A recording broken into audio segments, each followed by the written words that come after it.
I had just been brought back to my wealthy birth parents' home. Their adopted daughter immediately knelt in front of me and played the victim. I grabbed her and threw her out the door. They didn't know I grew up in a notorious village. The village chief, my adoptive father, taught me early on to be fiercer than bad people. The adopted daughter cried on the ground, acting pitiful. She said she had stolen my identity and would leave home to atone. My brother told me to comfort her. Instead, I slapped her. I scolded her for crying when the family was already falling apart. My adoptive father always said tears solve nothing. I mistakenly thought this was the lesson my brother wanted me to teach her. The adopted daughter froze. My brother jumped up in anger. He said none of them had ever so much as touched a finger of hers. That's when I realized I misunderstood. But then I thought, since she truly wants to leave, I should help her. Before anyone could react, I dragged her and her luggage out the door. I even kindly told her no one would stop her as long as I was here. Satisfied, I went back inside, thinking I'd done another good deed today. But my second brother suddenly tried to punch me. I threw him over my shoulder and took him down. Just then, the adopted daughter was coaxed back by our parents and eldest brother. Our mother hugged her, promising she never suffer. Our eldest brother warned me to get out if I ever bullied her again. I finally saw how biased this family was.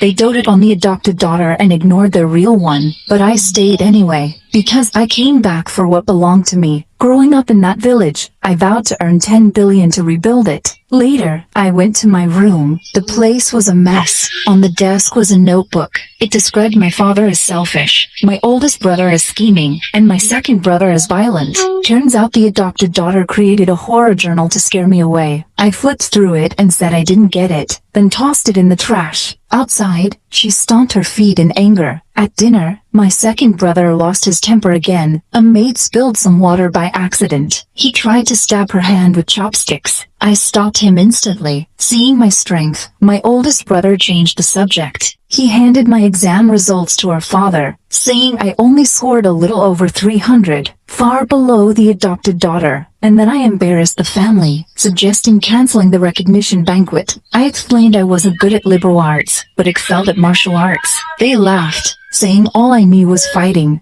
I bent an iron spoon on the spot. The room fell silent. The next day, the recognition banquet still took place. My brothers claimed in public they would take care of me, but outside, they told the adopted daughter she was the only sister they acknowledged. I heard everything from the doorway. My second brother threatened to break my teeth if I stepped out. I smiled and said I wasn't the only one who heard. I looked up at the balcony. All the guests heard every word loud and clear. Everyone spoke up for me, but I didn't care for their love. All I wanted was my share.